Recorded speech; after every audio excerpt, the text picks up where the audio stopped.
Labas vakaras visiems, gerbiami kandidatai, auditorija.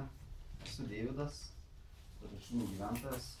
Petrašiūnų bendruomenės centras suplanavo debatus su Petrašiūnų apygardos kandidatais į Seimo rinkimus. Trumpai apie šio vakaro debatų taisyklės ir struktūrą. Pradžioje mūsų kandidatai kiekvienas individualiai prisistato po 2 minutės, turėdamas laiko. Iš karto po kandidato prisistatymo aš užduodu kiekvienam kandidatui individualiai skirtą klausimą. Tas klausimas parinktas perskaičius aprašus apie kiekvieną kandidatą. Po šito prisistatymo seka antroji dalis, tai bus klausimai ir atsakymai. Šitoje dalyje užduosiu klausimus ir kiekvienas kandidatas turės po 1 minutę pasisakymui. Klausimai bus iš ekonomikos, sveikatos srities, apie demografiją, švietimą. Trečia dalis auditorijos klausimai. Buvo planas, kad raštu ir žodžiu, bet manau užteks tik žodžiu. Ir debatų trukmė maksimum iki 90 minučių. Auditorija debatų metu nei ploja, nei skanduoja, kitaip netriukšmauja, išskyrus dabar šį momentą, kai pristatinėsiu Petrašiūnų apygardos kandidatus. Pradžioje informuoju, kad šį vakarą pas mus neatvyko Drąsos kelio atstovė, ponia Armonienė, Lietuvos liaudies partijos atstovas ponas Jonaitis, socialdemokratų atstovas Razmislevičius, taip pat darbo partijos atstovas ponas Šeštokas. Taigi, kandidatus išvardinsiu oficialios tvarka. Pirmasis Lietuvos Laisvės Sąjungos liberalų atstovas ponas Andrius Buda. Ačiū.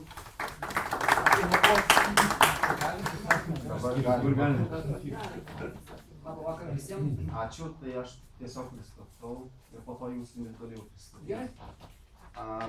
Antrasis šį vakarą ponas Kazys Starkevičius iš Tėvynės sąjungos Lietuvos krikščionių demokratų.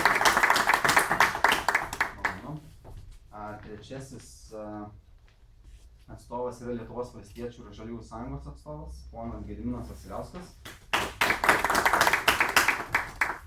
Ir vyriausias mūsų kandidatas tai yra Tvarkos ir teisingumo atstovas ponas Romualdas Visokavičius.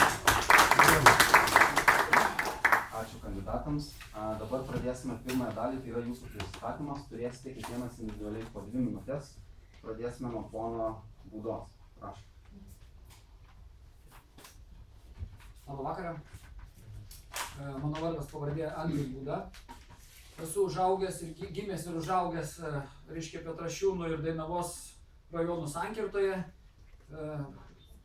Netaip toli, reiškia, netaip prie Girstučio, vadinkim, tai prasme, netoli Girstučio dabartinis vadinamos parduotuvės.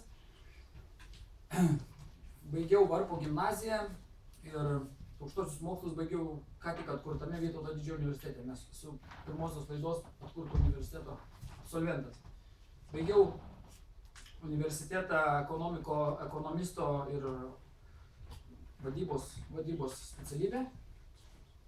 Ir praktiškai nuo to laiko dirbau versle.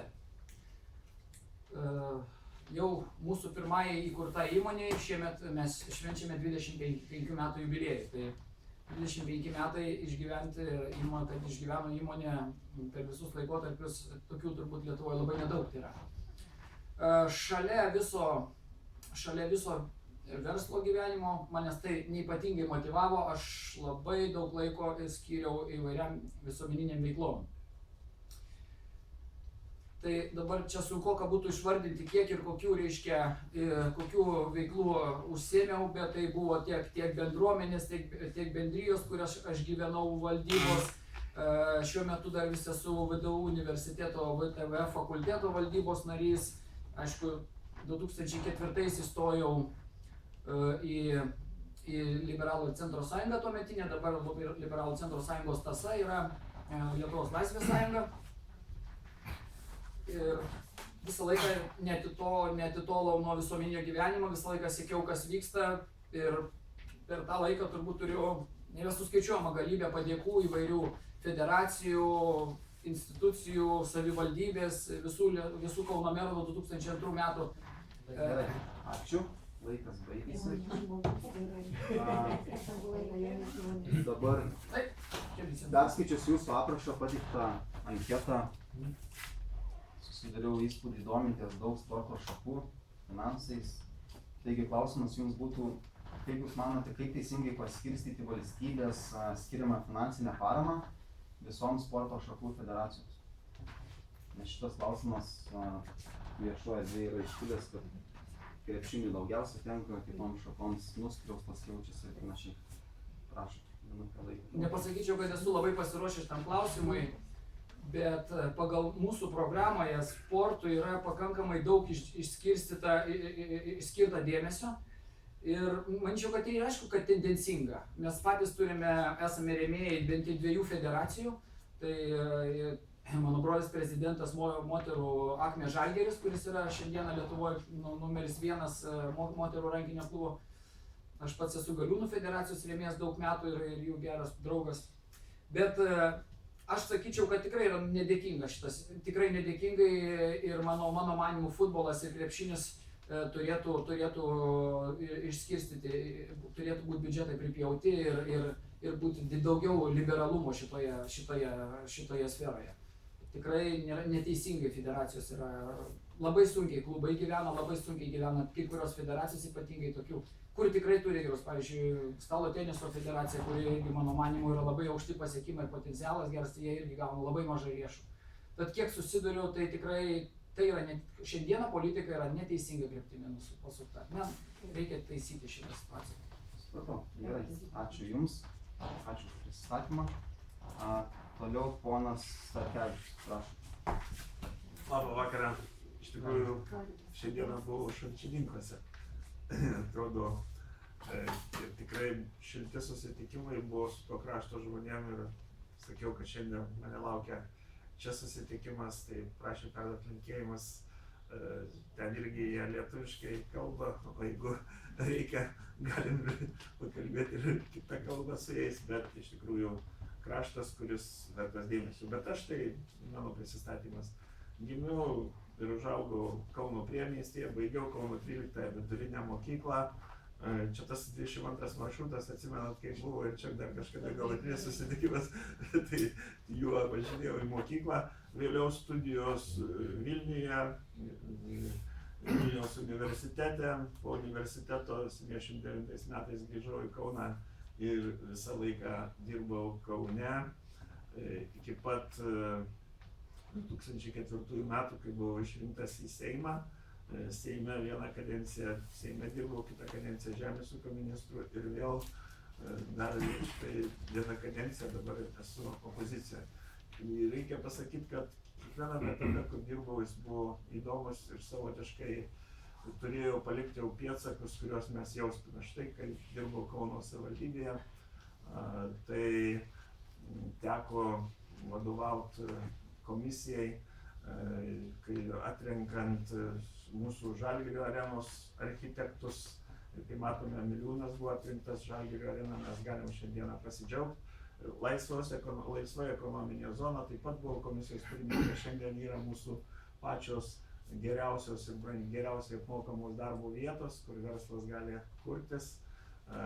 Žemės ūkio ministrų, kai dirbo tam laikotarpį, tai visi ūkininkai gali pasidžiaugti supaprastinimo paramos sistema, šiferinių stogų programa, namų kaime buvo, kai mes matome dabar, tik tai į miestus atėjo ta programa, bet laikas baigėsi, galvoju, galėsim dar toliau. Labai ačiū. Skaitant jūsų anketą, radau informaciją, kad jūs buvote Lietuvos čiuožimo federacijos prezidentas, Lietuvos tautinio olimpinio komiteto, Kauno tarybos pirmininkas, Kauno krepšinio klubo atleto viceprezidentas. Taigi jums klausimas būtų apie olimpiečių premijas, parolimpinių žaidynių ir olimpinių žaidynių. Skirtumas yra 7 kartai, lyginant aukso medalius 1 vietos Taigi, ar premijos turi būti suvienodintos? Taip, iš tikrųjų teko tikrai federacijų dailiojo čiuožimo, tai būt Povilo ir Margaritos auksiniais laikais, 10 metų buvau prezidentu ir tikrai teko dalyvauti įvairiuose verpetuose, netgi tarptautinės taisyklės keist, kaip žinote, dėl tam tikrų teisėjavimo tikrai ir pavyko pakeist. Tai atletų prezidentų, kai matote, ne Žalgirio atletų, buvo viceprezidentų, tai dėl to, kad Garastas pakeisti, kad tiesiog reikėjo antrą komandą Kaune, kad būtų kaip Žalgiris ir atletas, kažkada atletas Ilgauskas buvo, bet po to Ilgauskas buvo parduotas ir iškilo grėsmė, kad neliks šios komandos, dabar per tik to ir nėra, bet kol buvau, tai dar buvo. Bet dabar dėl tų premijų. Sportas, koks bebūtų, mes yra iš tikrųjų profesionalus sportas, ar tai būtų mėgėjų, ar tai būtų parolimpinių, jisai atima jėgas, atima ir sveikatą ir atneša iš tikrųjų tai šaliai garbę. Ir užimtumas būtent sportininkų su negale kaip tik yra didelis, kad jie sportuoja, jau čia yra didžiulis postūmis gyventi žmogui. Nes kiek, mes žinom, tragedijų būna, kai neprarandama prasmė. Tai štai aš skaitau, kad tos premijos turėtų būti suvienodintos. Štai dabar toks tipiškas pavyzdys, jeigu visa informacija, kai dabar sako, paskyrė šį vyriausybę, tačiau 16-17 metais bus išmokėta, reiškia kita. Nu tai, žinot, tai truputį negražu, galima surasti tų pinigėlių ir išmokėti iš karto. Ačiū Jums. Dominti šiuo klausimu tiesiog tokie dar faktai. Dabartinis galiojantis sprendimas buvo priimtas 2000-aisiais, Kubiliaus vyriausybės metu, 2003-aisiais. 2013 metais Dangutė Mikutienė, sveikatos reikalų tarybos pirmininkė, siūlė Seime pataisas, kad suvienodinti, kad atsižvelgti į šitą klausimą. Ir Seimas tiesiog nepriėmė jokio sprendimo. Ir kaip ir kiekvieno klausimo Lietuvoje turi kažkas įvykti tokio labai esminio, kad jisai iškiltų visuomenė, nuskambėtų plačiai ir tada imasi veiksmų, tai mūsų Seimo nariai. Tai čia toks pastebėjimas. Ačiū Jums už prisistatymą.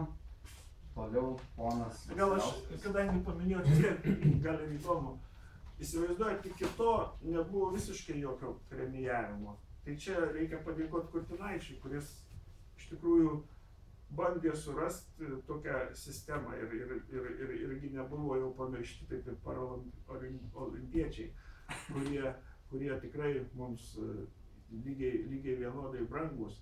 O jeigu palyginsi kitų šalių, tai mes esam pagal tą premijų lygį, tai kaip jeigu matai lentelę, tai mes nesam ten kažkur tai nei priekį, nei gale, mes esam per vidurį. Ir ko šalis turtingesnės, kaip atrodytų, tai tos premijos yra mažesnės. Rusijoje turbūt yra didžiausios. Bet kodėl taip yra? Čia nesupraskim, kad dėl to, kad turtinguose šalyse jie daugiau gali užsidirbti per reklamą, per kitus dalykus. Tai čia tikrai nepavydėkim tiem sportininkam tų premijų, džiaugimės jų. Ačiū už papildymą. Toliau prisistatymas pono Vasiliausko. Prašau. Labas vakaras dar kartą. Esu Gediminas Vasiliauskas, kaunietis. Kaunietis 30 metų daugiau, nors gimiau Kauno rajone, Garliavoje. Ten baigiau ir mokslus, 1 ir 2 vidurinę. Toliau sekė studijos Kauno Politechnikume, dabartinėje kolegijoje. Įsigijau inžinieriaus statybininko specialybę. Toliau tęsėsi studijos Vilniaus universitete, įsigijau ekonomisto specialybę.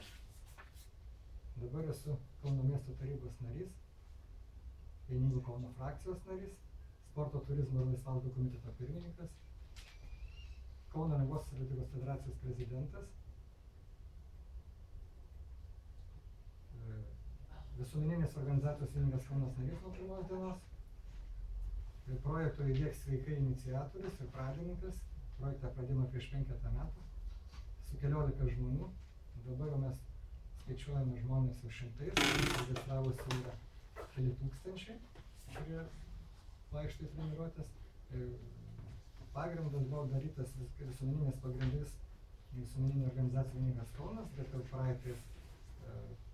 praeitais metais rudenį perdavėm šį brandą Kauno miestui ir dabar šio projekto jau tęsia, kaip Vieningo Kauno tęsia projektą Dariaus ir Girėno sporto centras. Esu dar sportinį veikloj dar ir kitų turiu dar kaip nuopelnų, dar prieš 12 metų su kolega įkūrėme Kauno krepšinio lygą, dabar vadinasi Kauno krepšinio švyturio lyga. Buvau viceprezidentas, buvau valdybos narys, bet ties didelios apimties darbų ir po keletos metų aš pasitraukiau, nedalyvauju. Visuomenininkas pradėjau turbūt mano ta visuomeninė veikla, prasidėjo dar turbūt nuo kokio 87 metų, dar prieš Sąjūdžio pradžią. Prisimenu puikiai pirmosius dar Antano Terlecko ir Nijolės Sadūnaitės mitingus, visuose teko buvoti, prisimenu puikiai Vingio parke, kai buvo atgauta vėliava, kad tada stovėjo Baltijos kelyje, tai kad daugiau mano gyvenimas man įdomesnis, man pačiam visuomeninėje veikloje, nei darbinėje, nes aš visą gyvenimą praleidau toje srityje. Ačiū Jums. Vyriausios rinkimų komisijos svetainėje pateiktame apraše minite, jog daug Lietuvos gyventojų nesijaučia laimingi. Taigi Jums klausimas, kokius matote pagrindinius veiksmus, kurie leistų padidinti laimės indeksą Lietuvoje? Prašom, 1 minutę. Ne, tai turbūt pirmas momentas, turbūt pradėčiau nuo to turbūt dėl darbo užmokesčio ir dėl pensijų. Nes šiai dienai turbūt puikiai žinote, kad 2 dirbantieji išlaiko vieną pensininką, neišlaiko, moka mokesčius ir ta forma gauna žmonės pensijas. Tai matau, kad tikrai tos pensijos nėra adekvačios ir mes Europos Sąjungoje tikrai atsiliekame nuo kitų šalių. Turbūt gal lenkime tik Rumuniją ir Bulgariją. Mes jau turim lygiuotis į Latviją ir Estiją bent jau. Tai manyčiau, kad reiškia pirmas momentas, ką reikėtų, tai reiškia atlikti sodros, organizacija sodra, kad reiškia ir pas mus yra paskaičiavimai ekonomistų, kad reiškia galima atlikus reorganizaciją, perkelus, reiškia yra sodros biudžetas ir valstybės biudžetas. Sodra skolinasi iš valstybės biudžeto ir moka palūkanas, tai čia nėra geras sprendimas. Perorganizavus, padarius išmokas ligų, motinystės, perkelus valstybės biudžeto, palikus sodrai palikus tik tai pensijų išmokas, galima būtų sekančiais metais jau pakelti apie 40 € pensijas kiekvieną mėnesį. Kitas dalykas, aš manau, kad ten mano gal ir minėta buvo, kad reiškia sportuojantis žmogus yra laimingesnis būna visą laiką. Aš pasigendu fizinio aktyvumo, nes lietuvių tauta truputėlį šiek mėgsta labiau pasyvų poilsį. Tai čia gal pinigų išlaiko, bet čia gal kitų dar galėsime. Ačiū, pratęsime vėliau. Ačiū Jums. Paskutinis mūsų kandidatas, ponas Visukavičius. Labas vakaras dar kartą. Mėly petrašiniečiai, palemoniečiai, šešto forto turbūt. Noriu pasakyti, kad aš esu daugiau palemonietis. Ten dar ir mano mama šiandieną gyvena, 95 metų. Ten baigiau 8-metę, po to Petrašiūnų vidurinę mokyklą, po to Kauno technologijos, dabartinį universitetą, politechniką, po to Leningrade doktorantūrą, po tokie mano mokslo, 30 metų bankų sistemoje, 8 metai Kaune bankui vadovavau, statėsi Petrašiūnai, statėsi Palemonas, statėsi nauji rajonai, visi finansavimai ėjo per mano rankas. Reikia pasakyti, kad daug padaryta Kaune. Toliau tęsiasi mano diplomatinis darbas, 11 metų užsieniuose, ambasadoriavau, įvedžiau Lietuvoje nacionalinę valiutą litus, po to Jungtinės tautos pagal Lietuvos pavyzdį, sėkmingą pavyzdį, mane komandiravo į Jungtinių tautų į Uzbekiją, Uzbekijoj įvedžiau jų pinigus, sumus. Po to grįžau, Lietuvos prezidentai pasiūlė man diplomatinį darbą, kadangi aš jau su Jungtinėm tautom dirbau. O taip mano priartėjo biografija prie šiandieninio, taip sakant, save dar atiduoti Seimui. Jeigu jūs pasitikėsit, jeigu Lietuvos žmonės pasitikės, turiu daug minčių, žinau, kaip atlyginimai, pensijos turėtų būti tvarkomos, kaip su kainom turėtų būti, kaip turėtų bankai duoti kreditus, man atrodo, jūs turit anūkus, vaikus, kad galėtų gauti kreditus smulkiam ir vidutiniam verslui, fabrikai, kad statytųsi Lietuvoje, toliau kaip susigrąžinti pagal kokius principus išvažiavusius mūsų žmonės, kaip priimti, kurie atvažiuos ir atvažiuoja, kaip būti atsargiems ir dėmesingai juos priimti, nes terorizmas artėja, gali būti ir taip, tai kad į viską reikia žiūrėti dėmesingai ir atsakingai, rinkitės naują Seimą, atnaujinti reikia jį, atšviežinti, melo daug, netikėkit melagiams, kas apgaudinėja, ištaisykit, ar tai aš būsiu, ar bus iš čia sėdintis čia atstovai Seime, ištaisykit egzaminus vos ne kiekvieną mėnesį. Ką pažadėjo, ką pasirašė daryti. Ačiū. Paminėjote ilgametę patirtį ambasadoriumi, 4 metus dirbote Kazachstane.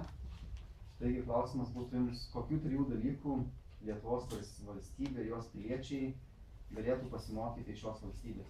Trumpai 1 minutę. Kazachstanas yra 9. valstybė pagal didumą. Kazachstane gyvena šiuo metu 15 milijonų, gyveno 16, po biškį grįžta, išvažiavo į Rusiją dalis grįžta, kadangi Kazachstane yra situacija geresnė, gerėja, reiškia, ir reikia pasakyti, kad Kazachstanas yra turtinga šalis, yra auksas, visa beveik Mendelejevo lentelė, atrodo, kad Uzbekijoje auksas.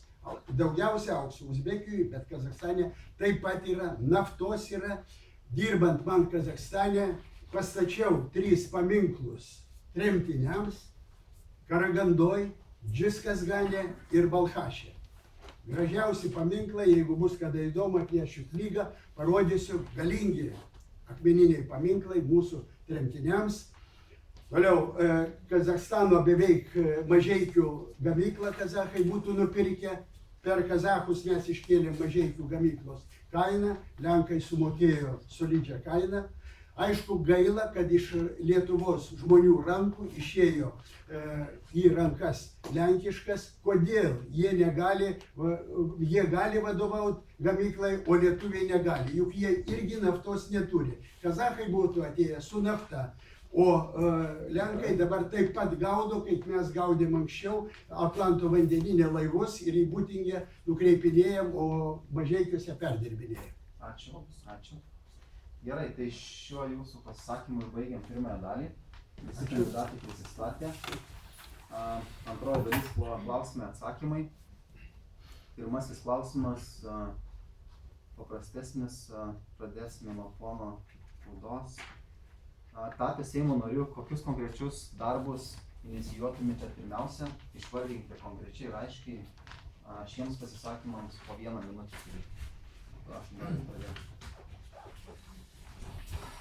Kaip dabar čia iš eilės susakyti. Visų pirma, kas laukia, tai yra, reiškiasi, korekcijos dabartinio įteisinto darbo kodekso. Tai manau, kad iš principo yra teisingi pataisimai, kurie pateikti. Tai darbo kodeksas ir darbo santykių sureguliavimas, kad jisai įsigaliotų tikrai nuo naujų metų, kaip ir buvo planuota. Tas turėjo įvykti daug seniau, bet su šitom pataisom dauguma tai yra tai, ką prezidentė reikalavo būti pataisyta, tas 12 berods pataisų šiuo metu. Tai manau, kad tai yra normalios pataisos, kurias reikėtų įgyvendinti. Toliau, be abejonės, aš norėčiau dirbti būtent ekonomikos ir užsienio reikalų komitetuose, kalbu 5 užsienio kalbom, labai daug esu gyvenęs ir dirbęs užsienį, turėjau labai daug reikalų netgi su musulmonų. Su musulmonų turiu partnerių ir draugų, būtent iš Afganistano, Pakistano. Labai puikiai su jais sutariau, nuo pat 1994 metų bendrauju. Aišku, tai yra išeiviai gyvenantis jau Vokietijoje, bet manau, kad turiu gerų minčių ir galėčiau labai gerai panaudoti savo sugebėjimus užsienio reikalų srityje. O dėl ekonomikos, tai reiškia, pabaigiu toliau, kad taip, mokesčių reforma pirmas dalykas. ką tikrai aš matau, kad yra daug panašių programų ir panašių siekių, tai tiek pat socialdemokratų, tiek pat konservatorių programuose, PVM, reiškia, įstatymo pakeitimai, sodros įstatymai, reiškia, naujas, reiškia, šitas Pratęsime gal modelis. ekonomikos trumpai Taip. užbaigti. Ir būtent vat, mokesčių reforma, darbo santykių reforma, investicijų pritraukimas į Lietuvą. Mano pagrindiniai dalykai, ką aš studijavau ir ką aš matau, kur reikia ištraukti šitą šalį. Trijų vaikų politika, emigracijos mažinimas. Ačiū Jums. Keičia mūsų planus šiek tiek. Ponas Jonaitis, tai būsite. Atvyko Lietuvos liaudės partijos atstovas, ponas Marius Jonaitis, tai gal Jūs prisistatykite, turite 2 minutės. Labadiena gerbėmėjai, esu Marius Jonaitis, nepartinis kandidatas Lietuvos liaudės partijos sąraše, taip pat kandidatuoju į apygardą Petrašiūnų. Greičiausiai turbūt visi gavote mano pačio platinamą laikraštėlį Pasirinkimas yra, kurį pats asmeniškai išmėčiau kiekvienos žmogaus pašto dėžutės, nes turbūt esu vienintelis kandidatas, kuris pats rašo straipsnius, parašiau straipsnį, pats jį išplatinu. Nes už mano nugaros nestojo nei didelės partijos, nei už mano nugaros nestojo joks didelis kapitalas. Aš gyvenu jau 3. kartos kaunietis Baršausko gatvėje, esu Kazimiero Baršausko seniūnaitijos seniūnaitis, esu paprastas žmogus, kilęs iš darbininkų šeimos, bet manau, kad iš tikrųjų esu ne ką prastesnis negu daugumą kandidatų. Vienas iš svarbiausių mano tikslų yra įveikti tą socialinį teisingumą esantį Lietuvoje. Mano tikslas yra apmokestinti bankus Lietuvoje. Reikia apmokestinti jos ir tuo pačiu kurti valstybinį komercinį banką. Ar žinote faktą, kad 2012 metais vien Swedbankas Lietuvoje turėjo pelną apie 380 milijonų litų, o pelno mokesčius sumokėjo tik tai 3000 litų. Įsivaizduokite, kokie tai yra didžiuliai pinigai. Pagalvokime, jeigu visi tie pinigai būtų iš tikrųjų būtų valstybinis komercinis bankas, tai visa ta suma, čia vien tik Swedbanko, realiai per visą Lietuvą milijardai litų pelno, keliautų valstybinį komercinį banką ir būtų panaudojami Lietuvos žmonių geroviai. Tai milžiniški pinigai. Negali siauras kapitalistų sluoksnis kontroliuoti visus pinigus. Pinigai turi tarnauti tautai. Lygiai taip pat ir visa gamyba ir gamybos priemonės turi tarnauti tautai. Taip pat mano vienas iš tikslų irgi būtų tęsti tradicinę mūsų gyvenimo sampratą. Aš esu kategoriškai prieš visokius homoseksualų eitynės ir homoseksualų santuokas. Esu kategoriškai prieš visokius migrantų priėmimą Lietuvos teritoriją. Mes turim pasirūpinti savais žmonėmis, o ne atvežamais iš arabų šalių bus. Visiškai svetimais žmonėmis. 10 sekundžių. Ačiū, toliau lauksiu klausimų. Dar trumpai. Turiu Jums vieną klausimėlį. Kiekvienas kandidatas po prisistatymų gauna individualų klausimą. Tai Jums būtų, skaitant apie Jūsų anketą, tai esate labai aktyvus asociacijos steigėjas, neformalių judėjimų kūrėjas, aktyvus bendruomenės narys, taip pat susidūrė su parašų rinkimais ir panašiai. Taigi Jums klausimas, ar reikia Lietuvoje priimti elektroninį balsavimą, galimybę balsuoti internetu per Seimo rinkimus? Iš principo šią Vieną minutę atsakymą. Iš principo šią idėją palaikyčiau, kadangi tai suaktyvintų pilietinį dalyvavimą, ypač esančių tautiečių, kurie yra užsienyje. Bet aišku, yra vienas yra kaip ir neigiamas faktorius tos, kad kas sukontroliuos, ar nebus balsų papirkinėjimas, klastojimas, nes niekas nežinos, kas ten už kompiuterio, už kokias lėšas ar kaip susitarė. Bet pats faktas, manau, kad būtų teigiamas ir reikėtų iš tikrųjų kažkokią tai formą tai įgyvendinti balsavimą. Pradžiai bent jau tą parašų rinkimą, kai ten reikia surinkti 30 000. Žiūrėjau, kuriais atvejais žiūrint. Nes tarkim, jeigu nori piliečiai Seimui pateikti įstatymų iniciatyvas, turi surinkti 50 000 parašų. Aš būčiau linkęs mažinti tą skaičių iki 20 000, kad būtų realiau, nes tai didelį išteklį, 50 000 parašų surinkti yra čia sunkus darbas. Gerai, ačiū.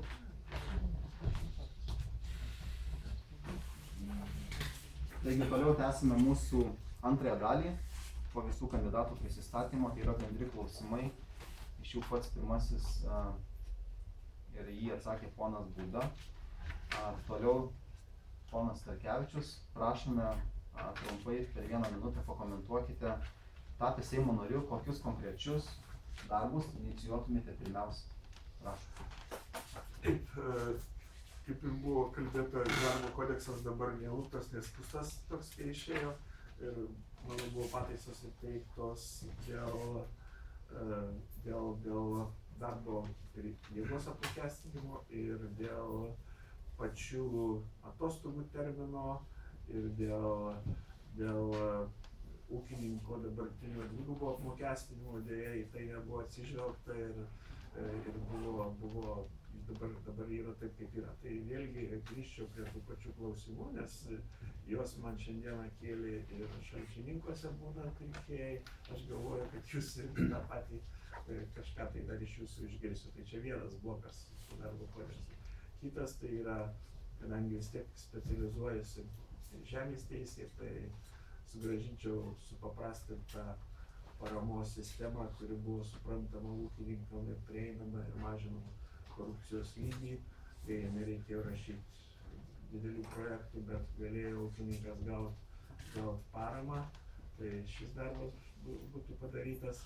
Taip pat prioritetas iš tikrųjų būtų dirbančiam žemę ūkininkui, nes reikia didesnę pridedamąją vertę, mes visi iš tikrųjų norim didesnių ir atlyginimų ir pensijų, tačiau kai pasižiūrim į lenteles, palyginam su kitom ES šalim, tai pagal pridedamą vertę iš hektaro mes esame ketvirti dar nuo galo. Čia irgi reikalinga sutvarkyti įstatyminę bazę, bet čia baigėsi. Ačiū, pratęsime vėliau. Toliau prašyčiau poną Vasiliauską. Kokius darbus jūs pirmiausia inicijuotumėte, patektumėte į Seimą? Taip, Vieną minutę prašau. truputėlį tokią mažą įžangą padaryčiau, kodėl aš esu su šia politinė jėga. Tai aš esu vieningo Kauno narys, kaip minėjau, ir kaip panašiai kaip ir vieningam Kaune, taip ir šitoj Lietuvos valstiečių žaliųjų sąjungoje yra pirmiausia ir profesionalumas. Ne partiškumas, o profesionalumas. Tas mane tos ideologinės vertybės ir čia patraukė. Aš esu komandos žmogus. Dėl to labai aš nepunčiau kažkokios ten ant savęs imti darbus, bet aš dirbčiau komandoje.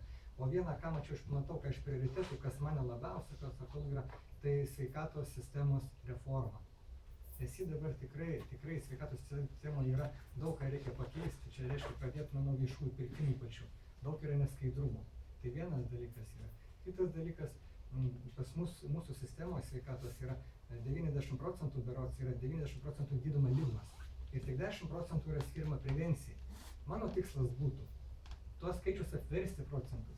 Bet kaip ir Skandinavijos šalyse yra, kad 90% būtų galima pasiekti lygiai 90% ligų prevencijai ir tik 10% ligos gydymui. Nes ligų gydymas yra pakankamai brangus yra. Jeigu mes daugiau skirtume prevencijai, mažiau reikėtų lėšų skirti tam. Ir mes sutaupytume gana nemažai pinigų ir iš to būtų galima pakelti gydytojams ir slaugytojams ir kitam medicininiam personalo atlyginimus. Ačiū šitą klausimą, kaip tik galėsi dar pakomentuoti sveikatos srityje. Bus debatai šio klausimu. Toliau prašyčiau pono Jonaitį, kokius jūs inicijuotumėt pirmiausias darbus, prašom, vieną minutę turit. Na, turbūt pirmiausiai vienareikšmiškai siekčiau atšaukti šitą naujai priimtą darbo kodeksą, kuris absoliučiai nepalankus samdomiems darbuotojams. Reikėtų grąžinti bent jau ją senąją redakciją, kurią aišku irgi reikėtų tobulinti darbuotojų naudai kiek įmanoma daugiau. Šitas klausimas bus sprendžiamas iš karto. Kiek žinau, ponas Karbauskis sakė, kad irgi, manau, pataisytų šitą klausimą darbo kodeksą, tai jau turėtume su kuo kartu dirbti. Toliau vienas dar man labai aktyvus klausimas, dėl kurio rinkom ir parašų, 35 000 mums reikia parašų, tai šaukti 2015 m. lapkričio mėnesį priimtą naują netinkamą migracijos įstatymą, kuris palengvina nelegaliems migrantams patekimo Lietuvos teritoriją. Tai įstatymą priėmė vien dėl to, kad kadangi reikia priimti 1105 nelegalius migrantus, o ta kvota su laiku be abejo jie augs, tai kadangi tikiu, kad Lietuvoje visi gyventų Lietuvos piliečiai, kurie čia gyveno nuo seno, tai reikėtų tą naują priimti įstatymą atšaukti, tai tas reikšmė atšaukimo. Toliau vienas dar iš svarbesnių dalykų, kurie norėčiau padaryti, tai suteikti daugiau galių piliečiams, tai yra sumažinti įstatymą inicijuoti reikalingą limitą nuo 50 iki 20 000 parašų, o taip pat referendumams nuo 300 iki 100 000. Ačiū jums. Toliau prašyčiau pono Ačiūs. Aš manau, kad pradėjęs dirbti, jeigu jūs pasitikėsit ir žmonės Petrašiūnų apygardos pasitikės man dirbti Seime, aš numatęs esu 5 kertinius reikalus spręsti. Pirma, atlyginimai, pensijos ir kainos. Antra, bankai, kad bankai tarnautų žmogui, smulkiam ir vidutiniam verslui. Toliau, trečia, tai yra viduriniosios klasės iš piramidės apačios pakelti į apskritimo pusiaują. Tai yra nuo 25 iki 50 metų žmonės, kurie, šiandieną buvo pakeltas klausimas sodros, jie ir išlaiko sodrą ir išlaikys ateityje, jeigu mes turėsime vidurinę klasę. Toliau, sekantis būtų 4 klausimas, tai emigrantai ir imigrantai. Emigrantus grąžinti į Lietuvą, kad mūsų vaikai, artimiausi žmonės sugrįžtų čia dirbti, jiems sudaryti sąlygas įstatyminės ir visas teisinės, o imigrantus labai atsargiai žiūrėti, kad nepapultų teroristai. Ir paskutinis būtų klausimas, tai mums ateina didelis projektas į Kauną, į Petrašiūnus, į Palemoną, tai geležinkelio trasa nuo Madrido iki Helsinkio. Šitą projektą reikia būtinai išnaudoti ir aš jį paimčiau į kontrolę ir įstatymiškai prižiūrėti, kad nebūtų užterštas marių krantas, kad mūsų gamtos židinys, Pažaislis, Palemonas klestėtų ir gražėtų, kad ten būtų sutvarkoma tvarkingai šitas didžiulis projektas. Projektas 240 milijonų eurų, tai yra 830 milijonų litų. Tai yra galingas projektas ir jeigu jo neišnaudos, taip kaip pasistatė Elektrėnai, taip kaip pasistatė Ignalina arba Mažeikiai, tai čia yra analogiško tipo projektas, čia būtina stebėti ir įstatymiškai. Šitą projektą aš kontroliuočiau, žiūrėčiau ir įstatymais paremčiau per Seimą. Gerai, ačiū. Baigime pirmąjį klausimą. Susumavus jūsų projektas minėtas, ponas Kusakavičius, taip yra labai svarbus. Galite atsisėti, aš tiesiog susumuoju, nieko ir stoviu ir sėdžiu, viską galiu. Labai svarbus projektas aplinkelis ir Rail Baltic vėžė, kaip jūs minėjote, bet tai jau tęsiasi 20 metų berods kalba apie tai visi ir dar momentas, kad reikia valstybinių mastų palaikymo, kad būtų finansavimas. Čia komentuoti nieko nereikės. Ir dar grįžtant prie imigrantų, tai kaip matom, jie nelabai čia ir užsibūna pas mus, jeigu žinome. Ar man atsakyti? Jau nereikės komentuoti, nieko nereikia. Čia tiesiog apibendrinimas, pasakojimas. Taip, pereikime, prašau, prie antrojo klausimo. Tai būtų ekonomikos sritis. Pavardinsiu kelis klausimus ir po to jūs konkrečiai per 1 minutę išdėstysit savo partijų vizijas susijusias su šiais klausimais. Taigi, pirmasis būtų klausimas, kokiais veiksmais Lietuvoje reikia spręsti pajamų nelygybės problemą, kaip ją sumažinti, toliau ar bus keičiamas PVM dydis, kam taikysite lengvatas PVM. Tai iš ekonomikos srities tokie klausimai. Po 1 minutę, prašau, trumpai, konkrečiai, neišsiplečiant, pradėsime nuo pono Udos, prašom. Taip, pajamų nelygybė tai atsiranda be abejonės iš ydingos mūsų įstatyminės bazės. Trumpai negaliu pasakyti, nes reikalinga reforma. Ir mes be šitų reformų, kaip medicinos, taip ir mokesčių reformos, mes tikrai toli nenujudėsim. Mes ten siūsim lopus ir kelnės bus tik sulopytos. Realiai tik sumažinę darbo apmokestinimą, reinvestuojama, turime visą programą. Reiškia, turi atsigauti vidutinis verslas, jisai turėtų mažesnę naštą, biurokratinis aparatas turi sumažėti ir liks daugiau lėšų, reiškia, finansuoti visas sritis. Tai iš kelių etapų, reiškia, valstybės pajamų didinimas, yra visas paketas, darbo apmokestinimo ir lankstesnių darbo santykių įdiegimas. Tai viską gelbėja. Tai ir emigracija, pajamų didėjimas, automatiškai sodros pajamų didėjimas, tai sprendžia daug socialinių ir būtent socialinės atskirties problemų. Dabar dėl PVM. PVM mes visiškai niekas visi tyli, kad 10 milijonų eurų išeina kiekvieną mėnesį į Lenkiją. Apie tai vis tylim. Reiškia, mes konkuruojame globalioje rinkoje ir konkuruoja mūsų žemdirbiai ir mes konkuruojame maisto produktų srityje su Lenkija labai stipriai. Jį baigė statybinėm medžiagom ir maisto produktais praktiškai okupuot mūsų rinką. Neturim nei darbo vietų, žmonėm produktai brangus ir vis tiek važiuojam atiduodam savo pinigus Lenkam. Tai principė PVM diversifikavimas bus, reiškiasi, maisto produktam nuo 5 iki 10% priklausomai nuo tų maisto produktų pagal Latvijos, Lenkijos situaciją. Reiškiasi, kad mes būtumėm konkurentabilus. Tikrai pažįstu, ne vieną įmonę uždarė po to, kai po naktinės mokesčių reformos uždarė žmonės, iš visas įmonės paleido po 10-20 žmonių, 30 žmonių nedėlės įmonės užsidarė dėl to, kad jie nepatempė konkurencijos su Lenkija. Visi turgai yra nelegali Lenkų produkcija, pilnai. Įsivaizduokit tokie pinigai. Tai va, tai toliau, ką dar trečias klausimas buvo? Manau, po to dar pratęsim šiam kartui, užteks, ačiū Jums. Prašyčiau pakomentuoti ponai Skevičiui. Norim gal tikrai solidesnį atlyginimą ir tai parodė dabar apklausos, kada emigrantai sugrįžtų, jei atlyginimas į rankas pasiektų 1000 eurų. Kaip tai pasiekti? Dabartiniu metu yra labai didelis darbo jėgos apmokestinimas. 1750, jeigu eurų 1000 nori gauti, 1750, 750 eurų reikia sumokėti per sodrą sveikatą visi mokesčiai. Šitą dabartiniu, ką daro verslininkai? Paprasčiausiai yra etatai skaldomi, kad būtų mažesni mokesčiai ir tokiu būdu, jeigu būtų pasiekta apie 350-400 eurų, tada įsiplėstų mokėtojų ratas, jų daugiau būtų surinktume mokesčių ir tokiu būdu mes galėtume padidinti atlyginimus. Tai čia vienas iš tokių būtų variantų. Kadangi laiko yra mažai, dabar apie tą PVM-ą. Nebūkim mes, nežadėkim tų pasakų, kurios nebus ištiesėtos. Štai buvo atliktas eksperimentas. Viešbučiam sumažintas PVM-as. Viešbučių kainos niekiek nenukrito, sakė, kad reikia čia mums bus daugiau turistų ir padidės. Nenukrito. Toliau dabar dėl to maisto. Lenkai, žinote, turi zlotą ir jie gali juo šiek tiek operuoti su kainom ir Lenkų yra didelė rinka.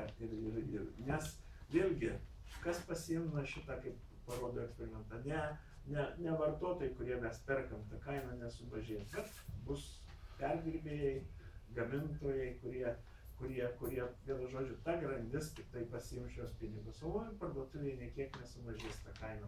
Taip, kad galima, aš tai eičiau į tokį eksperimentą, kad atskirom sritim daleiskim už tai, kad ir pabandom šviežiai mėsai. Bet pusė metų ar metai pasižiūrim, kaip tos kainos keisis, nesikeis. Ar neatsitiks taip, kaip su viešbučiais. Jeigu nesikeičia, galima eiti ir į kitą bloką. Tai pirmiausia, pradėtume eksperimentą. Ačiū Jums. Ponas Skevičius, prašom. Visų pirma, mes matytume smulkaus vidutinio verslo skatinimą. Nėra pakankamai pas mus, reiškia, kreipiama dėmesį būtent šitoje srityje. Ir kitą dalyką matom, kad, reiškia, dabar skoncentruota viskas yra Vilniuje ir Kaune, lėšų paskirimas. Rajonai, rajoniniai centrai yra merkė. Mūsų politika būtų tokia, kad stiprinti regionus.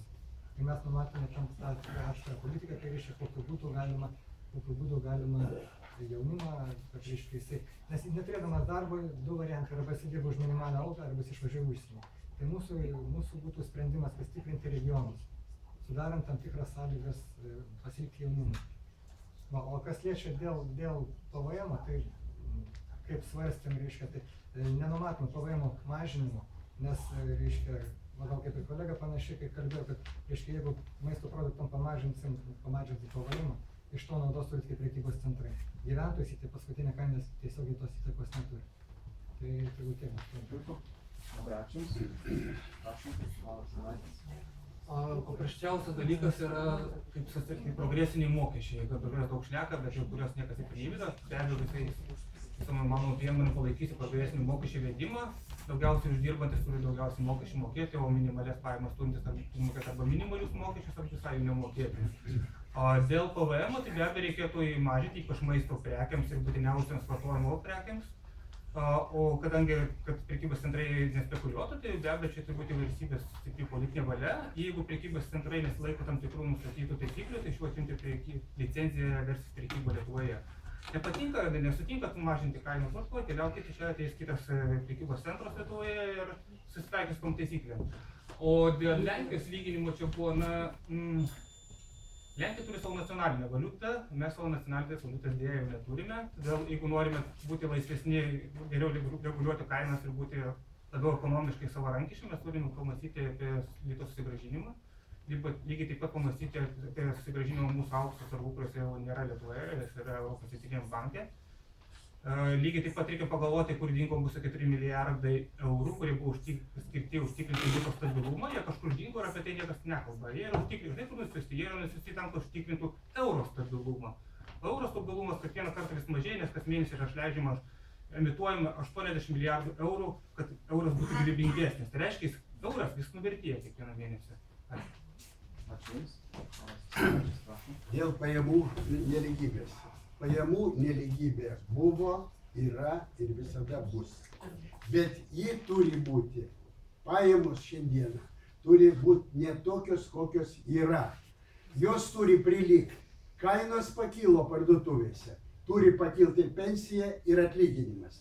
Ir jeigu bus taip, kaip daroma Skandinavijos šalyse, Vokietijoje, dabar Airijoje, pakilo kainos parduotuvėse, keliama kaina, ne kaina, o atlyginimas ir žmogui pensija. Tada žmogus nejaučia to skausmo. O tam sąlygos ir tam galimybė yra, ir atsakingi yra du žmonės valstybėje. Tai yra Centrinio banko pirmininkas ir premjeras.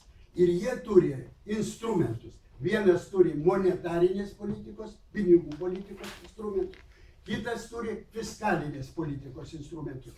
Ir tų instrumentų pagalba sureguliuoti nesunku. Vienas iš mano idėjų, kurią aš būtinai įstatymiškai pirmiausia ir skatinčiau, kad tas įstatymas atsirastų ir 2 kartus metuose kainos kilstelėjo supermarketuose. Toj pat pensija pakilo atitinkamų indeksų. O tai būtų. Dabar dėl PVM. Dėl PVM galiu priminti, mano žmona konservatorė buvo. Ir kada grįžo į namus, klausyk, sako, mūsų, reiškia, Lietuvos duonelė šventa, Latviai pradėjo vežti ir šert kiaulės. Kodėl? Tai kas? Ar blogai? Tegu šeria. Neblogai. Mūsų kuo daugiau gamins, jeigu užauginam mes grūdus, iškepam duoną, o mūsų duoną ar žmogus ar kiaulė suvalgė. Tai nėra blogai, tai galima tik žiūrėti kaip įžeidimą, bet juk kepyklos dirba, parduotuvės dirba, apsimoka. Reiškia, gaminkim kuo daugiau. Šiandieną sūrių neturim kur dėti, dešrų neturim, koldūnai jau sustojo važiuoti į Rusiją. Gerai, ačiū Jums. Trumpai apibendrinus, kolegos ir paminėjo visiškai teisingai PVM lengvatos ir čia kaip norėjau dabar valdantieji mėsos produktams, tai čia galima sakyti kaip ir rinkiminiai tokie triukai, nes kad ir kiek tu sumažinsi, kad ir iki 5 ar kiek procentų vartotojas nematys to skirtumo, tiesiog pasiema tą dalį, kiti mes liekam visada paskutinį vietą. Tai čia toksai būtų apibendrinimas ir labai trumpai jūs dar pakomentuoti ir perėsim prie kito klausimo, norėjau komentuoti. Aš norėjau į pono Supramoto Sakavičiaus pakomentuoti. Mes monetarinės politikos neturim praktiškai nuo 2015 m. sausio 1 dienos, kada buvo įvestas euras. Kitas dalykas tai, kad ta bankų valdyba, yra Centrinio banko valdyba, ją reikėtų pirmiausiai kaltinti už 2007-2008 metais Lietuvoje įvykusią finansinę krizę, kadangi nesugebėjo sukontroliuoti privačių bankų į kairę ir dešinę dalinamas paskolas. Tai sukėlė didelę krizę Lietuvoje ir mes turim tai, kad turim iki dabar tą pačią depresiją ekonominę. Gerai. Noriu atsakyti, neklyskite. Labai trumpai, ponas Sakavičiau, gerai? Prašau? Labai trumpai, prašau. Labai trumpai. Monetarinė politika buvo, yra ir bus. Tik tai ties monetarinės politikos nėra Lietuvoje dėl emisijos. Visa kita yra, tik nedaroma. Ir reikėtų ateiti, aš jums kursus praveščiau, pamokyčiau pinigų politikos instrumentus, fiskalinės politikos instrumentus. Neklaidinkime žmonių. Žmonėms visą tai nelabai įdomu, o pinigų politika turi būti, yra valstybė, yra ir pinigų politika. Gerai, ačiū Jums. Perėsim prie kito klausimo, sveikatos sritis. Dar norėčiau trumpą pastabą. Kaip kalba kolegos, labai prašyčiau visų tiesiog įdėmiai klausyti ir bandyti įsigilinti, ką kolega bando pasakyti. Taigi, sveikatos sritis. Pradėsim nuo pono Būdos, 1 minutė klausimų atsakymui. Klausimas. Kieno argumentus dėl alkoholio ir tabako kontrolės palaikytumėte? Alkoholio ir tabako gamintojų ar Pasaulio sveikatos organizacijos, kuri siūlo mokslu pagrįstas priemonės? Toliau papildymas šiam klausimui. Ar sutiktumėte priimti sprendimus, dėl kurių sumažėtų tabako ir alkoholio vartojimas, tačiau būtų atleista dalis šioje pramonėje dirbančių darbuotojų? Prašom, pakomentuoti 1 minutę. Visų pirma, šitos blogos ydos, kaip pavyzdį pasakysiu, kad vien Didžiajai Britanijai prisiminiau vienu skaičiu, kad kainuoja žmonių blogos gyvensenos sąlygotos lygos, kainuoja 11 milijardų svarų per metus gydyti. Tai yra rūkymo ir alkoholio įvairios pašalinės lygos, kurios atsiranda. Taip, kad šitos blogybės, jos daug didesnę žalą daro ir daug daugiau kainuojančią žalą daro, negu kad kainuotų jas, negu kad prarastume atleidus kelis šimtus darbuotojų iš gėrimų srities. Tuo labiau, kad yra gėrimai nealkoholinių gėrimų fabrikų, kuriuose galima su ta specialybė įsidarbinti ir be jokių problemų. Tai mes kaip liberalai esame už sprendimą tokį, kuris ir kaip sakant, vilkas būtų sotus ir avis sveika. Be abejonės pas mus yra daug neteisingumo šitoj srityje. Taip, ateinantis alkoholės kontrolės įstatymas beveik, kaip ir manyčiau, yra tinkamas tinkamai sureguliavimas, tinkamas būtų sureguliavimas viso to. Tai yra, reiškia, gali būti dar primažintas laikas, kada jisai pardavinėjamas alkoholis, gali būti nepardavinėjamas savaitgalį, reklama uždrausta, pakelti akcizai. Ir aš manau, tai pakankamai pavyks. Ir švietimas ir dar kartą švietimas. Mes gydomės po kelių kartų sovietinio laikotarpio, kur mus nuo caro laikų netgi girdė, mūsų tautą norėjo ją sunaikinti, ir tas jau eina iš kartos į kartą ir mes per porą kartų išsivalysime. Dabar aš pažįstu daug draugų, kurie nei rūko, nei geria, ir ne visai nenustembu, kad susėdu prie stalo ir nėra su ko alaus išgerti. Tai nenustembu. Ačiū Jums. Ponas Zatkevičius, prašom, pakomentuoti. Taip, gerai, kad nesigirdi, kad sausą įstatymą įvesim. Ir tikrai, nes patirtis buvo Jungtinių Amerikos valstijų. Tačiau, kad mes sveikatos apsaugai žymiai daugiau išleidžiam, jeigu kyla alkoholio vartojimas, tai čia taip pat yra faktas. Ir su tuo mes turim tiek ir švietėjišką veiklą būti, tiek ir, aišku, mažinti alkoholio vartojimą. Čia kolega pasakė tų būdų, kaip jį mažinti, tai čia yra prieinamumas, reklama, šitos dalykus reikia toliau vystyti. Bet dar dabar viena tokia banga kilus, kuri tiesiog Panevėžy buvo ir štai atvažiavo irgi salėje vieša diskusija narkotikų, reiškia, noras įteisinti narkotikus, tuos, kurios sveikatai yra reikalingi. Taip pat turime būti budrus, nes šiandieną jau net diskusijos kartais būna apart alkoholių, dar nori mūsų vieną bėdą užkelti. Alkoholis yra iš tikrųjų mūsų bėda. Statistiškai 18% Lietuvos paauglių iki 18 metų jau yra naudoja narkotikus. Tai yra bent jau 18%. Ačiū, prašom. Sakykite. Aš turbūt nelabai ką daug turėsiu ir pasakyti, nes pirmą aš truputėlį užsiminiau apie šitą. Taip, dėl to aš kad dar galėsit šiek tiek pakomentuoti. Nes čia turbūt aš gal tą patį noriu pasikartoti. Aišku, turbūt švietėjiška veikla turi būti vaikam jau aiškinama, mokyklos aiškinama, kad ir tiek mokykloje, tiek šeimoje apie alkoholio ir nikotino žalą, kad reiškia, ne vien tais paveiksliukais ant baisiais, bet kažkokias kaip būtų, reiškia, ir kitais būdais. O kas liečia, kaip sakė, kaip klausėt, kad reiškia, jeigu kažkas dirba alkoholio pramonė ar ką, tai aš manau, ten nebūtų problemos. Tikrai aš ne už tai, kad žmonės išeitų į gatvę, sakysiu, bet žmonės galėtų truputėlį pakeisti savo specializaciją ir dirbti kaip, kažkokia panašioje srityje. Nežinau, nelabai daug ką turiu ką pridurti, kad aš už tą kaip sveiką gyvenseną ir už pakeitimą tų procentų 90-10. Smagiau sportuoti negu pagiriau. Taip, aš lygiai, bet iš to dabar, dar truputėlį vieną žodžią, tai kaip paminėjau, kad reiškia mane klaustų, kodėl tu dabar visiškai alkoholio nevartoji. Aš sakau, padaręs gerą treniruotę, tai man toksai tonusas pakyla, kad nežinau, kitas, sako, savaitgalį išgeria brendžių 50 gramų, sako, tonuso pakilimą. Aš tonuso pakilimą gaunu pasportavęs, taip, bet čia aš manau, žmonės daugiau sportuotų, pajustų tą malonumą. Bet čia, kaip jau minėjau, švietėjiška veikla, ir su laiku mes tą pasieksim, tai Pasieks, bent. 10-20 metų. Ačiū, prašom. Kaip žinome, didžioji dalis Lietuvoje gaminamo alkoholio yra ne lietuvių kapitalas, yra valdomų užsienio kapitalo. Lygiai taip pat, kurie jį reklamuojančios žiniasklaidos priemonės irgi priklauso ne lietuvių rankose, tai vėl tai yra tik tas pats 15 minučių, tiek ir Delfyje kontroliuojami ne lietuvių.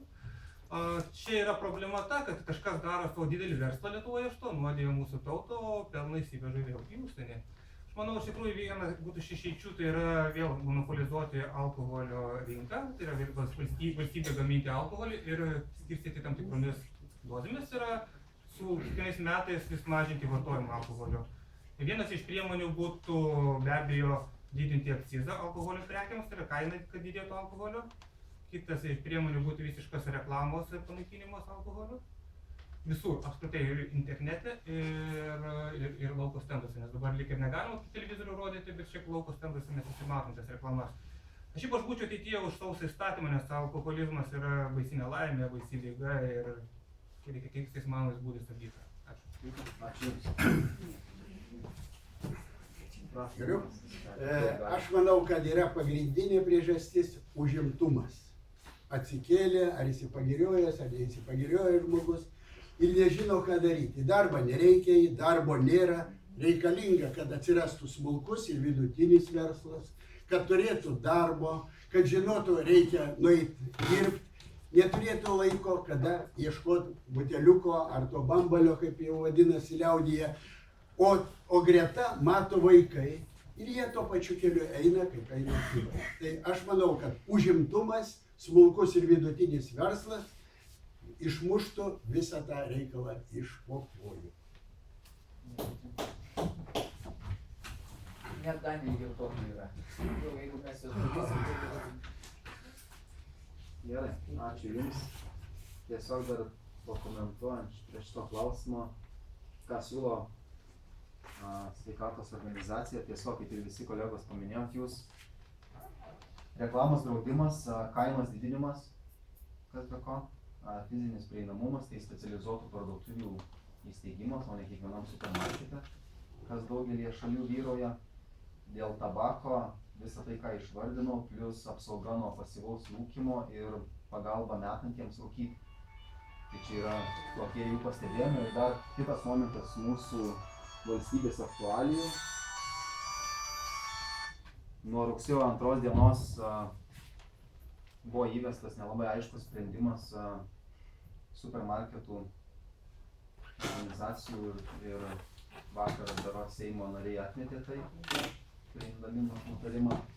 Tai šitoje situacijoje jau viešoje erdvėje straipsniai pasipylė, kad tai tiesiog buvo labai gudrus politikų žaidimas, nes tie politikai, kurie draudžia tą specializuotų tiesiog prieinamumo mažinimą, specializuotų parduotuvių įsteigimą, nenori tą įstatymą patvirtinti, dabar patys priėmė tai, kad vėl būtų galima pirkti. Tai čia tiesiog iš pradžių visuomenė yra sukiršinama tokiu draudimu supermarketo, o po to mūsų Seimo nariai gelbsti mūsų piliečius vyresnio amžiaus, ypač nes jų orumą pažeidžia ir taip manipuliuoja tauta ir prieš rinkimus labai puikia akcija. Toksai trumpas pastebėjimas. Manau, su šiuo klausimu prie šios srities būtų tiek, jeigu turėsim laiko, dar galėsim grįžti. Ketvirta dalis būtų ypač svarbi mūsų tautai, tai yra demografija, visiškas valstybės piliečių mažėjimas, išvykimas. Tai prašyčiau jūsų pakomentuoti po 1 minutę šiais klausimais. Atlikti tyrimai rodo, kad mūsų moksleivių žinios, gebėjimai ženkliai skiriasi nuo bendraamžių užsienio šalyse, žymiai prastesni. Daugelis studijuoti į užsienį išvykusių studentų negrįžta. Retas moksleivis po mokyklos baigimo renkasi studijas Edukologijos universitete, jaunų pedagogų trūkumas. Švietimo sistema reikalauja permainų, taip pat kaip skatinti reikėtų jaunas šeimas, kad daugiau vaikų gimtų ir kiti klausimai, kurie labai susijęs su demografija, nes tai yra labai platus klausimas, pajamas didinti, tai tiesiog apibendrinant šitą klausimą, konkrečius akcentus sudėliokit ir pakomentuokit, ką būtų galima šitoj srity, kurie apima daug klausimų, kažką nuveikti naudingo. Prašom. Galiu pasakyti tai ir bandyti trumpai esminius punktus, bet pabandysiu šiek tiek išsiplėsti. Visų pirma, mes turime suprasti, kad mūsų valstybė buvo 50 metų okupuota sovietų. Mes esam praktiškai tikrai gyvenam neturtingoje valstybėje, mes neturim labai iškasenų kažkokių tai žemės turtų. Ir po 2 karų, netgi, sakant, kur mūsų okupavo net 2 kartus pirmyn atgal ir vėl pirmyn atgal, reiškia, tai tarkime 39, 40, 45, tai praktiškai plus išvežta inteligentija, turim suprasti, kad mes per 25 metus nepriklausomybės nesukursim tokios gerovės. Tai įsivaizduokite, kaip pamestinukas vaikas, kuris netikėtai papuolė, priglaudė turtingą šeimą. Jie atvedė į namus ir ten visko yra, jisai nieko neturėjo. Tai ir pas mus atsidarė duris ir visi pabėgo, todėl kad mes nesukursim 2000 svarų vidutinio atlyginimo per tos 25 metus dar su to sovietiniu mąstymu, kur nespėjo dar vokti, atprasti visi, o jau suprantat, todėl natūralu, buvo laikotarpis apie 70 metus, buvo trečdalis Švedijos pabėgę iš savo reiškėsi valstybės, trečdalis švedų buvo emigravę. Taip, kad mes gyvenam natūraliam procese, bet mūsų ir tik mūsų tikslas yra padaryti. Tie visi, kurie mes esame patriotai savo šalies, turėtume nebėgti paskui tuos, kur lengvesnė duona, o pabandyti čia tą sukurti. Ir taip žingsnis po žingsnio einam. Tai mes, tai prasidedam taip, šeimos politika. Šeimos politika tai yra tik tai, mes siūlome 3 vaikų politiką. Aš turiu 3 vaikus, Artūras Zokas turi 3 vaikus. Ir sakykime, tai galėtų būti kaip linksma idėja, bet ta idėja kalbam apie tai. Tai yra Vokietijoje. Su kiekvienu vaiku jie gauna vis daugiau lengvatų. Šildymo lengvatos, vaikų prekės lengvatos, nemokami darželiai. Santykinai valstybė nėra didelis dalykas. Kiek atneša pridėtinę naudą vienas žmogus dirbdamas, gyvendamas, darželis nėra brangus dalykas, nes santykinai jie yra valstybė nedaug kainuojantis dalykas. Dviguba pilietybė. Mums reikia išsaugoti piliečius, kurie yra išvažiavę. Tai dvigubas pilietybės įstatymas su tam tikrom išlygomis turėtų būti irgi vienas iš prerogatyvinių darbų, ir elektroninis balsavimas, kad įsijungti žmonės, tie, kur gyvendami užsienį, kiekvieną dieną mes tikrai žinom, seka, kas vyksta Lietuvoje, jie nori dalyvauti Lietuvos gyvenime. Kas nenori dalyvauti ir čia neina į rinkimus. Todėl jau išvardinau šeimos, dvigubą pilietybę, mokestinės lengvatos už vaikus, 3 vaikų politika. Toliau reiškiasi pajamų didinimas ir gerovės kūrimas. Gerovės kūrimas tai per darbo apmokestinimą, ką aš jau išsakiau, kad per darbo apmokestinimą mes galėtume per 200 eurų gana greitai padaryti didesnį vidutinį atlyginimą negu yra šiandieną. Tik tai turėtume sumažinti darbo apmokestinimą. Per tą laimėtų valstybė. Sekantis dar yra žingsnis valstybės pajamų didinimą per kitus dalykus. Tai yra per valstybės turto normalų. 50 trilijonų turto kai turi valstybė. Kiek jinai turi iš to naudos? Kokius dividendus moka Lietuvos geležinkeliai ir dar 10 tokių milžinų monstrų ir panašiai. Reiškiasi, jų akcijas galima paleisti į biržą. 96% Lietuvos energija akcijų laiko pas save. Kodėl jie nepaleidžia į biržą? Birža nelikvidi, tegu perka jas kontrolinį paketą. Žodžiu, turime visą eilę, kad sukurti pasiūlymų, kaip sukurti geresnį gerbuvį šiandieną. O geresnis gerbuvis, ir dar vieną dalyką pabaigsiu, neteisingumas. Iš tikrųjų, galbūt daug kas esat patyrę, kad pas mus vis dėlto yra tas jausmas, tai 50% žmonės dėl nepajamų neturimo, dar dėl to neteisingumo, dėl antstolių, dėl to požiūrio teismų, kur jaučiasi, kad jis neturi pajėgumo, kad jis nesijaučia saugus teisiškai. Tikrai ne vienas esat patyrę, pralaimėję teismą, pavyzdžiui, jūs nuskriaudė koks nors žulikas, jis jūs apvogė, kas jums kompensavo už jūsų vagystę? Ar yra koks fondas, kuris kompensavo, kad ir jūsų ten pavogė nesvarbus skalbinius, bet gali jums brangus? Aš esu nukentėjęs kokius 7, o gal 10 kartų. Visas bylas laimėjau. Nei vieną kartą, nei vienu litų man niekada nieks nekompensavo, nors buvau visą laiką nukentėjęs. Nei vienu litų man nėra niekas kompensavęs mano nuostolių. Sumušimų kokiu nors netyčiniu, kokiu nors reiškiasi. Vat, žinokit, tas dalykas irgi labai jaučiasi. Labai jaučiasi, tai vat šito komplekse mes galime viską sutvarkyti. Ačiū. Ačiū Jums, ponas Rinkevičiau, prašom pakomentuoti Jo. šiais klausimais. Bet Esminius minutė laiko tik tai. Na, kaip matote, kiekvienas gali pakomentuoti, bet tiesiog reikia konkretumo, Jo, iš tikrųjų, aiškių veiksmų. Taip, aš ir pasistengsiu. Taip, pritariu, reikia pradėti nuo savęs, jeigu aišku tai Galim prailginti iki 2 minučių, po to jeigu ką dar pabaigsim. Sąlygos, jeigu leidžia, tai iš tikrųjų aš džiaugiuosi, kad auginu 3 vaikus ir visi 3 dabar Lietuvoje, nors buvo ir užsienį dirbo, ir mokėsi užsienį, dabar yra sugrįžę į Lietuvą. Bet dabar mūsų, aišku, sprendžiasi kaip ir kiekvieno likimas, ar Lietuvoje bus, aš negaliu garantuoti. Bet čia vat ir priklauso iš dalies ir nuo mūsų Seimo narių. Tai kokios bus tos sąlygos, darbo santykiai Lietuvoje ir kokį atlyginimą gaus. Aš jau prieš tai minėjau, kaip ir visi, kurie yra išvykę, kalba apie 1000 eurų, kad tai galbūt aš tada sugrįšiu, jeigu Lietuvoje būtų tas 1000 eurų atlyginimas. Aš jau šiek tiek minėjau, kaip taip galima pasiekti. O kaip galima dar paskatinti, kad į Lietuvą grįžtų, tai tiesiog toks mažas pavyzdėlis, šiandien vėl iš tų pačių šalčininkų, turbūt parduotuvėse valgot ir perkat tikrai geras Artūro, kaip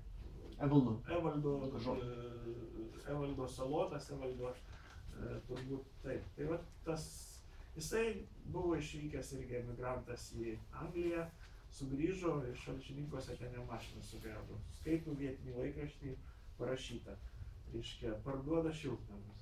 Jisai, kadangi ten matė, įstomi šiltnamiai šičia ir tiesiog sukūrė šiuolaikinį modernų ūkį, kuris aprūpina praktiškai visus mūsų tinklus ir dar dalį produkcijos jau jisai ir eksportuoja. Tai čia yra vienas iš pavyzdžių, kai galima ir Lietuvoje susikurt gerą verslą. Dar aplinkinių dirba irgi 70, kurie tarp kitko irgi uždirbo padorius atlyginimus. Tai tie pavyzdžiai geri, kurie turi būti išgirsti ir tose šalyse, kad sugrįžtų, kad Lietuvoje irgi gali